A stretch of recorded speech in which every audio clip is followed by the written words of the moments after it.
Oof. Oh, it's gone cold. Cold tea. Ugh. Horrible. How are you? I'm really excited to share this video with you guys. Lockdown has been really difficult for me. I've really struggled not being able to get out my camera and stuff like that. But whilst we've been in lockdown, it's actually given me a really good opportunity to sort of research how other photographers approach their art, how they edit things, what they look for in an image, and it's actually enabled me to find the time to sharpen some of the skills that a lot of us have already got.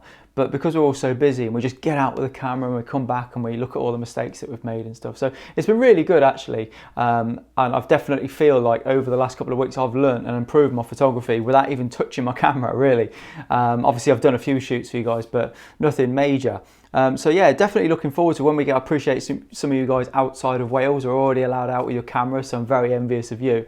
But just I wanted to talk through a few of the things that I've noticed, looking at the way other people take their photographs, the way they approach their photography. I've learned from what they do and what they don't do and how I do things differently. And I've definitely implemented some of it in recent days. Some of it down to this loop deck thing with a few of the features on it, but yeah, I thought if I talk through a few of the things that I've definitely picked up, and hopefully they'll help you with your photography. And it's great because you haven't even got to leave your house to implement them. Speak properly. Okay, first thing is manual mode. Now I always shoot manual. I pretty much have for the last sort of 10 years minimum, I'd say, certainly with my professional photography. And I notice a lot of people shoot aperture priority, shutter priority and all that. Now that's fine. I've got no problems with people shooting aperture priority or any of the auto modes. Sometimes it really is the right tool for the job. But what I notice is that when people do say like aperture priority or shutter priority or any of the program modes, there's always something that they're looking at and they sort of, oh, I wish I'd darkened down a little bit, or the shutter was a bit slow and stuff like that. And when I've asked them what mode they've had the camera in, it's 9 times out of 10 it's been in one of the auto modes. Now they're fantastic, but it's crucial that when you use auto modes you understand what the camera's doing. So what I would recommend for tip number 1 is put your camera in manual mode for 1 hour. Right, meter your camera, get it set up to the light, put it in manual mode, spend a bit of time just exposing in fully manual. So manual focus, manual aperture, manual shutter speed, manual ISO, and then you'll get used to the consistency. You'll get used to having full control of your images. Now that's fine, but then when you go back to auto, aperture priority or shutter priority, you're going to take more notice of what the rest of the settings that the camera's doing. So if you're an aperture priority, you know what you're shooting at f8 or f5.6, f11 or whatever, but you're going to be paying more attention to the shutter speed or to the ISO. And then when you get back to look at your photographs after, you're not going to be thinking, oh, flipping it, why did I let the camera shoot at 25th of a second as opposed to 125th of a second? That sort of thing. So I do actually see a lot of people shooting aperture priority, but not quite understanding the rest of the exposure triangle and perhaps regretting it later. So tip number 1, if you've never done it, it's a bit like driving an automatic car. We've got a Golf DSG automatic car, absolutely love it. We love it, but both of us can drive a manual, so we know if we needed to, we can put it in the manual option and we can take control of the car. So it's fine driving an automatic car as long as you can understand what the revs are doing and what gear it should be doing at a certain speed, sort of thing. So yeah, bad analogy I guess, but that's how I think of it anyway. But yeah, definitely try manual exposure if you've never done it. Tip number 2 involves Lightroom. Now I've been going through and revisiting a lot of my images. So what I suggest, because I do it commercially and because I try and edit all my photographs really, really fast. I probably spend 30 seconds to a minute and a half editing a photograph. But what I've decided to do is create virtual copies of an image, do one of the copies as a 30-second image, and then the other copy I'll spend a lot more time on, but I'll get rid of the first one. So spend 30 seconds editing one of the versions, get rid of it, then spend a lot more time editing the second image and push and pull and do a lot more creative stuff and a lot more sort of go a bit more nuts with the sliders, if you will, and then get rid of both of them and walk away, come back in an hour or so or the next day and re-look at the images, and just to see how different the 30-second image to the 2-minute or to the 10-minute or to the 20-minute. I've got friends that spend over an hour or a couple of hours editing an image, doing split toning and stuff like that. But just have a look and see what you like about the fast edit. Does it look more natural? Do you prefer the longer processed image because it's got a lot more detail and you can see a lot more creativity.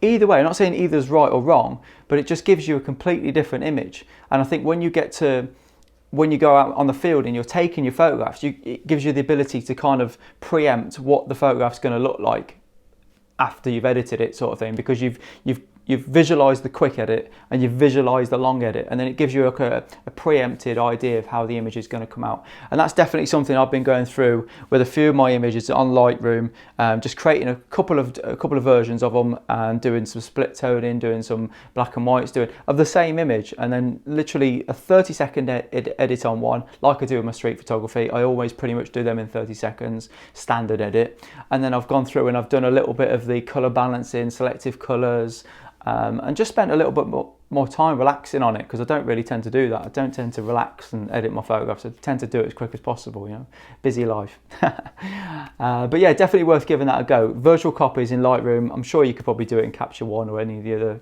editing profiles, but definitely do 2 versions. Walk away from the image and come back and then look at them and go, actually I prefer the longer edited version, or I prefer the shorter edited version, and just look and understand why it is.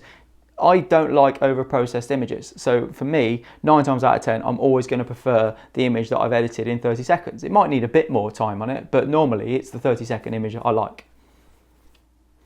Third thing I've done, third tip, and this is something I've always been really good at this, but I'm really hard on myself, and that is critique your images. As I said, I've been going through old images, some photographs from even wedding photographs I've been going through, trying to improve my website, but old holiday snaps that I've never even looked at. And I've been going through it, and to me, it doesn't matter if it's a holiday snap or a commercial snap for a client. I've always got to maintain the same standard. So I'm always looking at my images in a critical way. I'm really quite overly hard on myself, but that's how I learn, and that's how I sort of, when I take the shot, I'm always looking at learning from previous critiques, if you will. But I do notice that when I'm talking to other people and they're asking me for my opinion on their images, they're not really able to see past their basic editing or their basic composition or how they can improve it. And I think it's something you have to learn. I think you have to really concentrate and want to learn how to critique your images. I think it's something that perhaps a lot of people might be used to just doing it, but some people perhaps it's a different thing, that they've just got a bog standard editing process and a bog standard way they approach a photograph, and they don't really know how to critique an image. So what I suggest you do is imagine that one of your sort of hero photographers was standing over your shoulder. Would he look at your editing and say, oh, that's over edited? Would he look at the composition and say, oh, I don't know, should have gone a bit lower, should have gone a bit to the right, should have got rid of that tree, should have included more of the tree, whatever, or other thirds correct, is it balanced, you know, things like that. Just think about what your hero of a photographer would look at it and say, do you know what? I mean, I've got several photographers who I'm really good friends with, especially in street photography, and I know that if I edit any of my pictures, I'm always thinking, what would he think of this? So it's there on your shoulder, you know, watching it. So being able to critique your work basically means next time you're out with your camera and you're looking through the viewfinder, you're going to have this ability to look at it and think, no, if he was stood next to me now, he'd say, go right a bit and get rid of that pillow, or go crouch down and include more of that foreground. Do you know what I mean? So just, yeah, definitely give that some thought. But I always say, look at an image, always look at your images or anyone else's image and think, what do you like? What don't you like? So always look at your photograph and think, it's a fantastic image, really happy with it, wish I didn't do that, or I don't like that, or should have used a slower shutter, or should have used a faster shutter, the water's too milky, or whatever it is. The composition's a bit weak, I've had to crop in too much, whatever it is, think about it, wrong choice of lens, and definitely get the ability to look for that in future. So when you're looking through your images, you'll definitely get that ability, and when you're on the field, it'll just flow to you, it'll just come to you. You'll find that you'll be critiquing the scene instead of critiquing the images when you get back to the computer. Okay, my fourth tip might sound a bit weird, but try not to crop your images. Now, it's something I'm guilty of as well. Because I use Lightroom and the crop box is right at the top of the screen. So as soon as I start editing my images, one of the first things I do is put a crop into the image to see what's going on and see whether I like it, whether I can improve it. Does it need to be portrait and I've took it landscape or that sort of thing. But I'm actually finding that's going to be a really, really bad habit, especially with things like street photography. Because when it's not until after you've done all your processing, after you've done all your contrast, and after you've done all your your tones, that you'll actually see around the frame might have changed. So by the fact that obviously you can go in and really look at your crop afterwards, but just by leaving the crop until the last minute, firstly, you'll get an idea of what happens to around the frame. You might decide that that strong line that was coming in that you wanted to get rid of, it was too much, actually adds a really dominant part of the subject, so you're glad you've kept that in. But also, if you look at an image long enough without cropping it, and it's a bit of a cop out sometimes, because if you've got like a 50 billion megapixel camera, and we've got the ability to crop right into an image. We've taken a frame this big, but we're cropping just that bit. If we do that straight away, we're not looking at the entire frame thinking how we've made a mistake and how we should have used a zoom lens or how we should have got closer to the subject. So what I'm finding is if you actually leave the cropping to the last minute, the whole and the entirety of the frame is going to annoy me. Obviously you can straighten things up, get the horizon straight or get the vertical line straight or whatever you want to do. Correct little errors like that, that's fine. But leave the crop to the last minute, because the annoyance of how perhaps badly composed the image is. You might like everything about the shot, but that tree is too distracting or that rock is in the way or whatever. But leave it there as long as possible, because it just means that that irritating effect that it has will embed itself more. So when you go out with your camera, first thing you put your tripod and go, whoa, I'm not having this again. That rock really annoyed me last time I did this. And you're going to move your camera and get a better composition. It's definitely worth giving a go. Okay, tip number 5 is split toning. As I mentioned earlier, I've only recently picked up this loop deck and I love it. And I love it because it's actually opened up a different world of things that I've never tried before. I've got friends who rave about split toning and all this sort of stuff, and it's never something I've even thought of. To be honest with you, I didn't really know what it was. As stupid as that might sound, there's some photographers I've met that have just gone nuts about split toning. And I guessed it was just a case of lifting certain colours and things like that. I mean, it doesn't sound difficult, but it didn't sound like something I'd ever do, because I always limit my editing to a couple of seconds, couple of minutes, you know. So split toning to me just sounded like too much of a faff, and it just also meant that the image wasn't going to look anything like as I intended it to start with.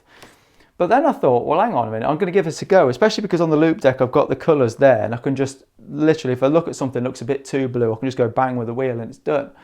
Now, obviously it's not difficult on Lightroom anyway, it's there. But it's a bit like having the right tool for the gear and knowing the right tool for the gear. If you're out shooting autumn stuff, you might think, I love these autumnal colours. When I get back, I'm going to lift them oranges. Well, I'd never think like that. I'd never think that to go home and lift the oranges or darken the browns or darken the greens or whatever to get that contrast. I've never thought of it. So, but by trying split toning in the lockdown, I've actually thought this is a tool that I would actually use a lot more. And sometimes you take a shot, you might really like it, but it's just, I don't know, because it's a blue sky and it doesn't work so much. But knowing that you've got that split toning ability makes you think, but it's okay, I can tone the blues down a bit. Do you know what I mean? It's just something that I feel like I wish I'd known ages ago about split toning, even if I very rarely use it. Just knowing what split toning does, what it does to the hues, what it does to the brightness, the luminance, and what it does to the saturation of each of the colours.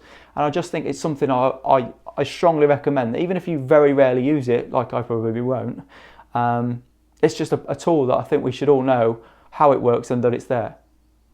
Tip number 6, final tip for you guys. I'm trying to keep this video short. Now this is critique other people's work. Don't be afraid to critique other people's work, and don't be afraid to ask fellow friends or photographers to say, I mean, by all means, you guys watch my videos, at least I hope you do, and see my pictures on Instagram and whatnot.